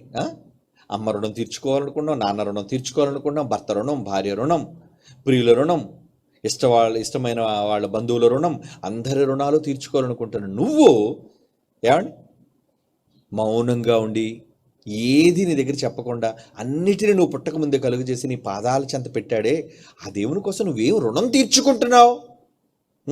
ఆయన కోసం గొప్ప పనులు ఏమి నువ్వు చేయగలుగుతున్నావా? కానీ మనిషి కార్యాలు ఎలా ఉన్నాయని చెప్పండి, దేవుడు నిన్ను గొప్ప కార్యాలు మన కోసం చేస్తే మనం ఏ గొప్ప పని దేవుడి కోసం చేయలేకపోతాం. ఏ గొప్ప పని దేవుని కోసం గొప్పగానే నీ పని చేశానని నీ బ్రతుకులో చెప్పుకోవడానికి ఏముంది? ఆలోచించు. ఎస్, నా దేవుడి కోసం నేనంత ధనాన్ని ఖర్చు పెట్టాను, నా దేవుని కోసం నేనంత కష్టాన్ని అనుభవించాను, నా దేవుని కోసం ఆయన నామాన్ని ఎంత గొప్పగా ఘనపరిచాను అని చెప్పుకునే సందర్భాలు, సన్నివేశాలు మీ బ్రతుకులు ఎక్కడో ఒకటి ఉంటే కాదు. ఎక్కడో ఒకటి ఉండటం గొప్ప విషయం కాదండి, ఎప్పుడూ ఉండాలి. ఒక సంవత్సరం నీకు వర్షం ఇచ్చి ఎండ ఇచ్చి దేవుడు మిగతా సంవత్సరాలన్నీ నేను ఎండగడుతున్నాడా? చెప్పండి, లేదే. ఆయన చేసే మంచి ఏదైతే ఉందో కంటిన్యూటీ ఎప్పుడు ఎల్లప్పుడూ ఇస్తున్నాడు. వర్షం నిరంతరం, వెలుగు నిరంతరం, నేలసారం నిరంతరం, నీకు గాలి నిరంతరం. ఆయన ఆపలేదు దేన్ని. మరి నువ్వు చేయగా ఎప్పుడో గొప్ప పని చేసేసి అమ్మయ్యా నా జీవితంలో చేస్తానండి, దేవుడి కోసం గొప్ప పని సాధించేశానండి, ఒక్కడి చేస్తే సరిపోద్దా? అప్పుడప్పుడు భార్యలు ఏమంటో తెలుసా అండి, ఏది భర్తల నుంచి చేయకపోయినప్పుడు, ఏమండి నేను పెళ్ళై వచ్చినప్పటి నుంచి నా కోసం ఇది ఒకటి కొన్నాను, ఇది తెచ్చాను మీరు చెప్పండి చూద్దాం అంటాడు. భర్త సైలెంట్గా ఉన్నాడంటే అర్థం ఏంటన్నమాట, వీడు ఎప్పుడు ఏం చేయలేదన్నమాట. చేసినట్టయితే చెప్తాడు కదా, ఇదిగో నీకు నెక్లెస్ కొన్నాను, ఇదిగో నీకు ఇన్ని తులాల బంగారం కొన్నాను, ఇదిగో ఇంత భూములు కొన్నాను, ఇల్లు, ఏదో చెప్పాలి కదా. అటు మౌనంగా ఉన్నాడంటే ఏమనుకోవాలి, అయితే ఇది ఏమీ చేయలేదన్నమాట. కేవలం భార్య సర్వీసెస్ అన్నింటిని ఉపయోగించుకొని ఏమీ తిరిగి చేయలేనుడు, స్వార్థపరుడు అని. అలా కదని అనుకుంటాం. మరి దేవుడు ఇన్ని నీ కోసం చేస్తున్నాడు, నువ్వు ఆయనకి తిరిగి చేయటంలో ఏముంది? ఏం చేస్తున్నావు? ఏమీ లేదు. కానికిచ్చేసి గొప్పగా చెప్పుకోండి, దేవుడి కోసం గొప్ప కానికి ఇచ్చానండి నేను. ఏమంటే దేవుడి కోసం నేను వచ్చి వెళ్ళిపోయానండి, ఆదివారం ఆరాధనకు వచ్చి వెళ్ళిపోయానండి, అది గొప్ప? ఆ దేవుడికి ఏమైనా గొప్ప పని చేసి పెడుతుంది అనుకున్నారా? ఊరకనే మీరు వచ్చి వెళ్ళడం ఏ ప్రయోజనం లేదండి. దేవుని కోసం మీ జీవితంలో ఏదైనా చేయటం వలన ప్రయోజనం. ఆయన గొప్ప కోసం మీరు చేసే ప్రయత్నం ఏమనుందా? ఆయన నామ ఘనత కోసం మీరు చేసే ప్రయత్నం ఏమనుందా? మీ కష్టం ఏమైనా ఉందా అందులో? మీ తండ్రిని గొప్పగా ఈ ప్రపంచంలో చూపించటంలో, బైబిల్ గొప్పదని ఈ సమాజంలో చెప్పటంలో, నువ్వు నమ్మిన గ్రంథం ఉన్నతమైనదని ఈ సమాజంలో ప్రకటించటంలో నువ్వేనుందా? ఎప్పుడో చేశానండి, 10 ఏళ్ల క్రితం అంటే సరిపోదు. ఎప్పుడు దేవునికి ఎల్లప్పుడూ అన్నింటినీ చేస్తున్నప్పుడు నువ్వు దేవుని కోసం కొన్ని చేసి చేతులు గడిగేసుకుంటావు, దులిపేసుకుంటావు, అయిపోయిందని. అది స్వార్థం కాదా? స్వార్థమే. అందుకే అంటున్నాడు రోమపత్రిక 14:7 మనం చదువుతున్నవాడు, మనలో ఎవడను తన కోసమే బ్రతకడు, ఎవడను తన కోసమే చనిపోడు, మనం బ్రతికిన ప్రభువు కోసమే బ్రతుకుచున్నామని ఆయన అన్నాడు. భక్తులు మీరు కల్పేసుకోకండి అందులోని. ఏమంటే ఆ మాట చదివేసి మనం కూడా ప్రభువు కోసం బ్రతుకుతున్నట్టు, ఏం బ్రతుకుతున్నారు ప్రభు కోసం మీరు? ప్రభువు కోసం బ్రతికి చదవండి, ఆ మాట అర్థంగా ఉంటుంది, అర్థవంతంగా ఉంటుంది. చనిపోయిన ప్రభు కోసమే చనిపోతున్నాము, కాబట్టి మనం బ్రతికిన చనిపోయిన ప్రభు వారమై ఉన్నాము. నీ బ్రతికే ఆయనది అంటున్నాడు, నువ్వు బ్రతకాల్సింది ఆయన కోసం అంటున్నాడు. ఆ మాటల అర్థం అదే కదండి. అవును. కానీ వీళ్ళు ఎలా ఉన్నారు చెప్పండి? లోకంలో ఉన్న వాళ్ళందరూ కూడా ఆయన వల్ల ఇవ్వబడిన సంపదలను, వనరులను ఉపయోగించుకొని సుఖపడ్డం అలవాటు పడిపోయాడు. Happy life. ఈ మధ్యన ఏమంటారు దాన్ని, నెట్వర్క్ జాబులు వచ్చిన తర్వాత అండి, సాఫ్ట్వేర్ జాబులు వచ్చిన తర్వాత అండి, జీవితంలో అనుభవం లేని వాళ్ళు కూడా ఒకేసారి లక్షలు వాళ్ళ జీవితంలోకి వచ్చి పడేసరికి ఏం చేయాలో తెలియట్లేదండి వాళ్ళకి. ఈరోజు హైటెక్ నగరాలు బ్రతుకుతున్న ఒక హైదరాబాద్, ఒక బెంగళూరు, ఇలా పెద్ద నగరాలు ఉన్నాయండి. అలాగే విదేశాల్లోకి వెళ్ళి లక్షల జీతాలు సంపాదించుకున్న యువత చాలామంది ఉందండి. యువత ఏం చేస్తున్నారు? వాళ్ళంతా సంపాదించడం, డబ్బులు కూడబెట్టుకోవడం, బ్యాంకుల్లో వేసుకోవడం, పొలాలు, స్థలాలు, ఇళ్ళు కొనుక్కోవటం. అంతేనా? కొనుక్కున్నావు, దాచుకున్నావు, చచ్చిపోతున్నావుగా, పోతున్నావుగా, ఫిక్స్డ్లో వేసావు.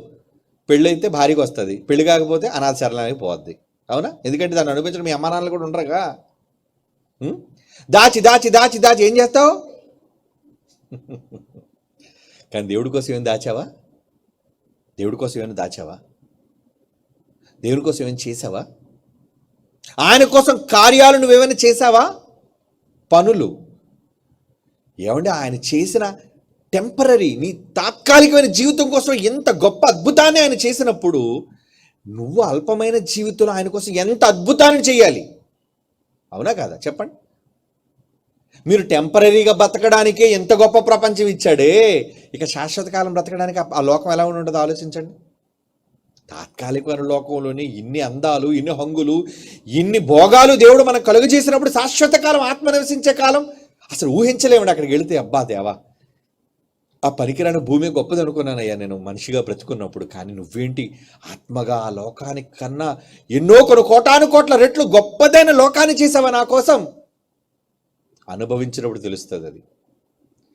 మరి మన ముందున్న వాళ్ళందరూ మూర్ఖులే చచ్చిపోయారా? తమ భూమి మీద పరదేశులు, యాత్రికులు అని చెప్పి దూరం నుంచి వాళ్ళంతా వందనం చేసి ఎందుకు చచ్చిపోయారు? భూమి మీద అని వదిలేసి ఎందుకు పోయారు? పెద్దలందరూ ఎందుకు వెళ్ళిపోయారు? ప్రవక్తలందరూ ఎందుకు వెళ్ళిపోయారు? విశ్వాసులైన తండ్రులు లాంటి తరం వాళ్ళంతా ఎందుకు వెళ్ళిపోయారు? ఆ లోకం కోసం. ఇన్ని చదువుతాం కానీ మనకి ఎప్పుడు ఈ లోకం కోసమే ఆలోచన, ఈ లోకం కోసమే ధ్యాస. ఇక్కడ ఏదో సాధించేద్దామని. ఏంటి సాధించేస్తావు? ఏదో సాధించేయాలి. ఏం సాధించేయాలి? ఒకటి చదివి సాధించేయాలనుకుంటాడు, ఒకడు వ్యాపారంలో సాధించేయాలనుకుంటాడు, ఏమండి ఒక రాజకీయంలో సాధించేయాలనుకుంటాడు. దేనికోసం కష్టపడిపోతున్నావు? ఉం? దేనికోసం గొప్ప? ఏమంటే మా ఆయనకి అస్సలు తీరిక లేదండి అంటుంటుంది, గొప్ప చెప్పుకుంటుంది. పక్కింటి తిరుగుతో పొరుగులతో ఏం చెప్తుంటుంది? ఏమన్నా అంత ఖాళీ లేదంటే బిజినెస్ అండి, బిజినెస్ బిజినెస్ బా ప్రతి నెల అబ్బాయి బోల్డ్ డబ్బుల కోసం అండి తిరగాలి. ఈ ఊరు వెళ్తాడు, ఆ ఊరు వెళ్తాడు, సూట్ కేసు వస్తాడు, కట్టలు తీసుకొస్తాడు. కొన్ని ఇంట్లో ఉంటాయి, కొన్ని బ్యాంకులో ఉంటాయి. ఇవే కదా లోకమంతా మాట్లాడుకునే నాసిరకమైన మాటలు ఇవన్నీ. నాసిరకం అంటున్నాను నేను, ఎందుకంటే ఇవే సొల్లు మాటలు అంటారు. సొల్లు, పనికిరాని మాటలు, ఉపయోగకరం కాని మాటలు ఇవన్నీ. సంపాదించేస్తున్నాం, ఏదో సాధించేస్తున్నాం. కొంతమంది చూడ రాత్రి పగలు పుస్తకాలు పుస్తకాలు పుస్తకాలు పుస్తకాలు. ఏం చదువుతావు? ఏం సాధిస్తావు దానివల్ల? పెద్ద పోస్టా, పెద్ద ఉద్యోగమా? దీని అంతటి వెనక కారణం ఏంటి? డబ్బు, ఇంకా సుఖం, అంతేనా? ఇంత కష్టపడిపోయి చదివేస్తున్నావు నువ్వు అంటే ఏది సాధిద్దామని? డబ్బు, హోదా, బ్రతుకు తెరువు, అంతేనా? దేవుడి కోసం దేవుడు సాధించవే? దేవుడిని సాధించవు కదా. దేవుని సాధిద్దాను వాక్యం చేస్తే లోకం చూసి హేళన చేస్తుంది. ఏంటి బైబిల్ చదువుతున్నావా? నీకేం బుద్ధి ఉందా? ఏమండి ఇప్పుడంతా కూడా ప్రపంచం అంతా సాఫ్ట్వేర్ రంగంలోనే ఆర్టిఫిషియల్ ఇంటెలిజెన్స్ వైపు పరుగులు తీస్తుంటే నువ్వేంటి ఇక బైబిల్ బైబిల్ బైబిల్ అని చదువుతానంటే హేళన చేస్తుంది కదా. సిగ్గుగా అనిపిస్తుంది మీకు అది.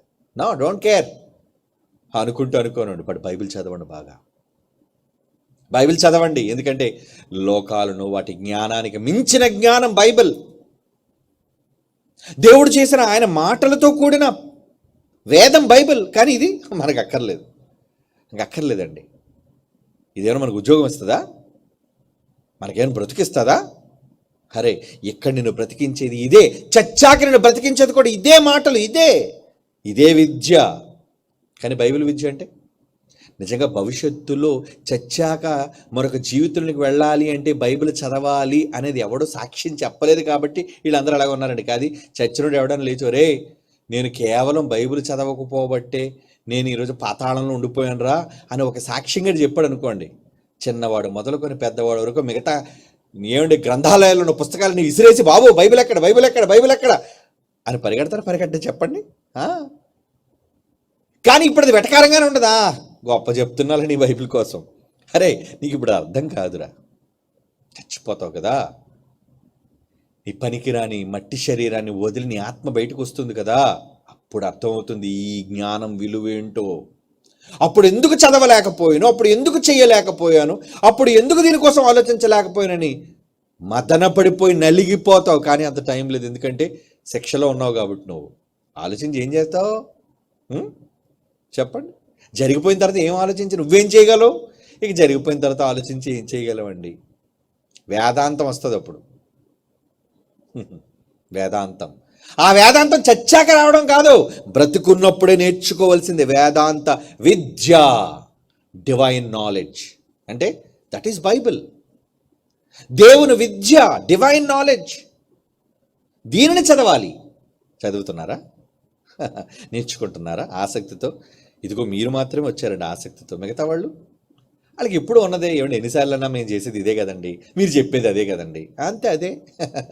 కానీ జరిగేది మాత్రం అది కాదు. నువ్వు చచ్చాక జరిగేది మాత్రం అది కాదు. ఏంటి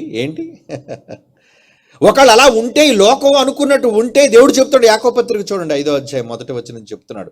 యాకోబు 5:1, ఇదిగో ధనవంతురాలా మీ మీదకి వచ్చే ఉపద్రవం గురించి రేపు ప్రలాపించి ఏడవండిరా, మీ ధర్మం చెడిపోయింది, మీ వస్త్రములు చిమిటి కొట్టాయి, మీ బంగారు మీ వెండి తుప్పు పట్టాయిరా, వాడి తుప్పు మీ మీద సాక్ష్యముగా ఉండి అగ్ని వలె మీ శరీరములు తినివేనో, అంచె దినమందు ధనమును కూర్చుకుంటిరి. మీ చేలు కోసిన పనివారికి మోసముగా బిగబట్టిన కూలి మొరపెట్టుచున్నది, మీ కోతవారి కేకలు సైన్యములు గతిపతికి చెవుల్లో చొచ్చి ఉన్నవి. 5వ వచనం, మీరు భూమి మీద సుఖముగా జీవించి భోగాసక్తులై వధ దినమందు మీ హృదయములను పోషించుకుంటిరి.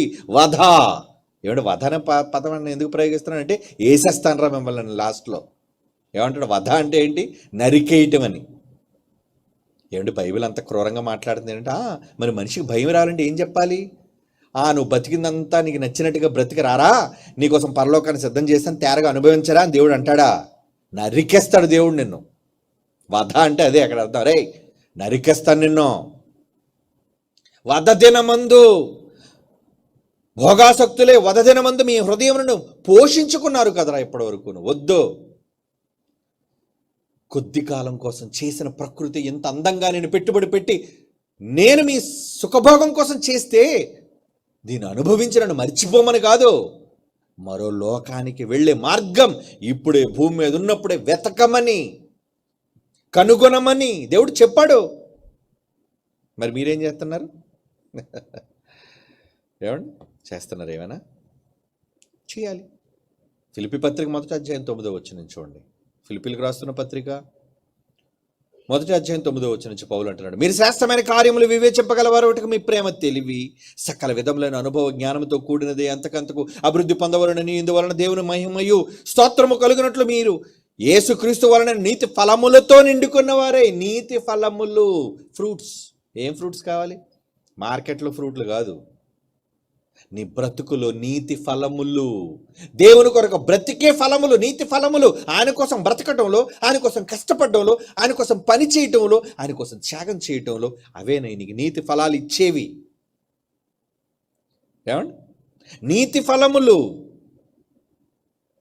ఏమన్నాడు? మీరు క్రీస్తు యేసు వల్ల నీతి ఫలములతో నిండుకున్న వారే క్రీస్తు దినమునకు నిష్కపటులు నిర్దోషులు కావాలని మీ అందరి కోసం ప్రార్థన చేస్తున్నా అన్నాడు. చూడండి పౌలు. నేను మీకోసం ఇప్పుడు అదే ప్రార్థన చేస్తుంటాను. కనీసం ఈ మాటలు విన్న మీరైనా బాగోవాలని. తండ్రి, ఈ మాటలు విన్న తర్వాత వాళ్ళ హృదయాలు తెరవండి, వాళ్ళ మార్పు రావాలి, వాళ్ళ భవిష్యత్తు కోసం వాళ్ళు ఇప్పుడే జాగ్రత్త పడాలి, తమ కొరకు మంచి మంచి ఆలోచనలతో ప్రణాళికలతో సిద్ధపడాలి. అంతేగాని లోకంలో చూసి ఏమన్నా అందరూ కూడా ఇది సాధించేస్తున్నారు, అది సాధించేస్తారు, నేను కూడా ఏదో సాధిస్తానండి. ఏమి సాధిస్తావు? కొయ్యి తప్ప చివరికి ఏ మనిషి అని సాధించేది అదే. ఎంత గొప్పోడైనా ఏం సాధిస్తావురా నువ్వు చివరికి వెళ్ళేసరికి? సాధన సాధన సాధన సాధన. కాల్చేస్తే బూడి సాధిస్తావు. ఏమండి? పాతేస్తే సమాధిలో పురుగులు సాధిస్తాం. అంతే, నో బిగ్ డిఫరెన్స్, ఏమి లేదు. ఇదే సాధిస్తావు నువ్వు. ఈ సాధన అందరూ సాధించి చచ్చారు. మనకన్నా ముందు రాజులు చచ్చారు, కోటీశ్వరులు చచ్చారు, ఐశ్వర్యతలు చచ్చారు, ఘనులు గొప్పవాళ్ళు చచ్చి వాళ్ళు సాధించింది ఇదే. నువ్వు కూడా అదే సాధిస్తావా? లేదు. వాళ్ళు చూసి మనకి ఏంటి, గొప్ప గొప్ప వాళ్ళని ఆదర్శంగా తీసుకోనంట చాలామంది ఈ లోకంలో ఈ చెత్త మాటలన్నీ మాట్లాడుతుంటే వాళ్ళు చెబుతుంటే స్ఫూర్తి. ఎవరిని తీసుకోనరా స్ఫూర్తి నీకు? ఈ కోటీశ్వరుని చూసి, ఈ గొప్ప బిజినెస్ మ్యాగ్నెట్ని చూసి, ఈ గొప్ప విద్యావేత్తను చూసి ఏంట్రా నువ్వు స్ఫూర్తి పొందావు? నీ మొహం చావడానికి. చచ్చాక తర్వాత స్ఫూర్తి లేదు, ఏమీ లేదు. ఏమండి? నీ మూర్తికి స్ఫూర్తి ఎక్కడుంది? చచ్చాక ఏం సాధిస్తావు నువ్వు? ఎవడు ఏం సాధిస్తున్నాడో ఇంకా దేవుడు రివీల్ చేయలేదు కనుక వీళ్ళ ఆటలు సాగుతున్నాయి. ప్రపంచం ఆటలు. తెర మీద బొమ్మేసి చూపిస్తే ఒక్కసారి చచ్చాకాడ ఏమయ్యాడో. ఏమండి? అలా భయపెట్టి నిన్ను గెలవాలి లేదా మార్చాలని దేవుడు అనుకోవట్లేదు. నువ్వు తెలుసుకొని మారాలి. ఒకళ్ళ మీద ఇష్టం ఎవరో బెదిరిస్తే వచ్చేది కాదు, నీ ఇష్టంతో కలగాలి. నేను బెదిరించి నన్ను లవ్ చేయి. సైకోలు ఉంటారు కదండి కొంతమంది. ఈ మధ్య ప్రపంచంలో సైకోగాళ్ళు ఎక్కువైపోయారు. ఆడోళ్ళు మొగలు, ఆడోళ్ళు సైకోలు, మగోళ్ళని సైకోలు. ఏంటి భయపెట్టి లవ్ చేస్తావా చేయవా, ఆశ్చర్యపోయమంటావా? లవ్ చేస్తావా చేయవా, నీ గుట్టు చెప్పేయమంటావా? చెయ్యి. భయపెట్టా ప్రేమించేది. ఒకళ్ళు నిన్ను అభిమానిస్తున్నారంటే నువ్వు కావాలని ఇష్టపడి హృదయపూర్వకంగా నచ్చి నీ దగ్గరికి రావాలి. బలవంతంగా ఎవడు రానవసరం లేదు, పో. దేవుడు కూడా అదే అనుకున్నాడు. బలవంతంగా నేను రప్పించేసుకోవట్లేదు, భయపెట్టేసి. ఏమండి? భయపెట్టేసి కాదు, నువ్వు నన్ను ప్రేమించిన దగ్గరకు రావాలి, నన్ను ఇష్టపడిన దగ్గరకు రావాలి, నేనేంటో తెలుసుకున్న దగ్గరికి రావాలి. అందుకే నీకు ఏది చెప్పను, పో, నీకు నువ్వుగా రా నా దగ్గరికి అని దేవుడు చెబుతాడు. అందుకే ఈ లోకానికి ఏమి అన్ని మరుగు చేయబడ్డాయి.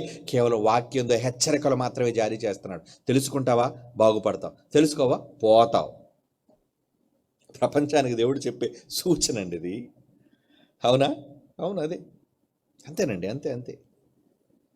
కనుక ఈరోజు ఈ భూమి మీద బ్రతుకుతున్న మానవ జాతి దేవుడు చేస్తున్న ఇంత గొప్ప ఈ విశ్వంలోని అద్భుత కార్యాలు అవి స్వల్పమే అయినా ఆయన దృష్టికి స్వల్పం, మనకు చాలా ఎక్కువ.